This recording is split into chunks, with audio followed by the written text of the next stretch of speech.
Shalom Bapak Ibu, Saudara-saudari yang kasih Tuhan kita Yesus Kristus. Renungan firman Tuhan pada pagi hari ini terambil dalam Yunus pasal 3 ayat 1 sampai ayat yang ke-10 dengan tema Respon Pertobatan yang Sesungguhnya. Dalam Kamus Besar Bahasa Indonesia, pertobatan diambil dari kata tobat. Artinya sadar dan menyesal akan dosa, perbuatan yang salah atau jahat, dan berniat akan memperbaiki tingkah laku dan perbuatan. Dengan kata lain, bahwa pertobatan merupakan suatu penyesalan diri yang mengubah pola pikiran yang awalnya jahat dan tidak baik menjadi lebih baik. Yunus adalah seorang nabi yang melarikan diri ke Tarsis jauh dari hadapan Tuhan, karena ia tidak mau mendengarkan apa yang diperintahkan Tuhan. Sehingga 3 hari 3 malam lamanya ia berada di perpikan untuk kembali merenungkan tentang apa yang Tuhan perintahkan. Dalam Yunus pasal 3 ini menceritakan tentang bagaimana terjadinya pertobatan Niniwe. Alkitab mencatat bahwa Niniwe adalah sebuah kota yang mengagumkan besarnya dan 3 hari perjalanan luasnya. Bahkan Niniwe memiliki jumlah penduduknya lebih dari 120.000 orang. Akan tetapi, bangsa Niniwe hidup melakukan apa yang jahat di mata Tuhan, dan hukuman bagi mereka sedang Tuhan persiapkan. Karena Tuhan sangat menyayangi bangsa Niniwe tersebut, maka dari itu Tuhan berfirman kepada Yunus untuk menyampaikan apa yang telah difirmankannya kepada Yunus, dengan tujuan supaya bangsa Niniwe bertobat serta percaya kepada Tuhan. Yunus melakukan sesuai yang diperintahkan Tuhan.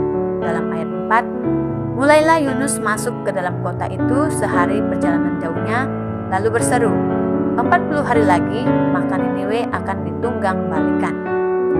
Melalui seruan pemberitaan Yunus tersebut, kita dapat melihat pada akhirnya di Niniwe menghasilkan pertobatan. Bagaimana respon pertobatan orang-orang Niniwe ketika mereka mendengar tentang malapetaka? Pertama, percaya kepada Allah. Ayat 5 sampai 7. Percaya kepada Allah sebagai orang yang terbiasa hidup dalam kejahatan tentu saja tidak mudah. Namun, bukan berarti sesuatu yang tidak mungkin. Kita dapat melihat apa yang dilakukan orang-orang Niniwe dalam ayat 5 ini. Respon orang-orang Niniwe mengenai sikap percaya kepada Allah ditunjukkan dengan sungguh-sungguh berpuasa bersama-sama, baik orang dewasa maupun anak-anak. Mereka mengenakan kain kabut. Di sini pertobatan terjadi karena mereka mau mendengarkan suara Tuhan, sehingga mereka menyadari bahwa apa yang mereka lakukan di hadapan Tuhan adalah jahat. Dan respon pertama yang mereka ambil adalah komitmen untuk percaya kepada Allah. Kedua, mengalami perubahan secara total dalam ayat yang ke-8. Pertobatan orang Niniwe ditunjukkan melalui perubahan nyata. Dalam ayat 8 ini menyatakan bagaimana mereka berseru dengan keras kepada Allah, serta berbalik dari tingkah lakunya yang jahat dan dari kekerasan yang dilakukannya. Inilah sikap yang menunjukkan bahwa adanya perubahan secara total. Perubahan secara total berarti tidak mengulangi kembali perbuatan dosa yang pernah mereka lakukan. Dengan kata lain, adanya sikap menyesal sehingga orang-orang Niniwe harus hidup menyembah Tuhan. Saudara yang terkasih dalam Tuhan, ketika bangsa Niniwe bertobat dengan sungguh-sungguh di hadapan Tuhan, apa yang mereka peroleh? Yang ketiga yaitu memperoleh anugerah Allah. Dalam ayat 9 sampai ayat yang ke-10. Anugerah Allah adalah kasih karunia yang diberikan secara gratis atau cuma-cuma.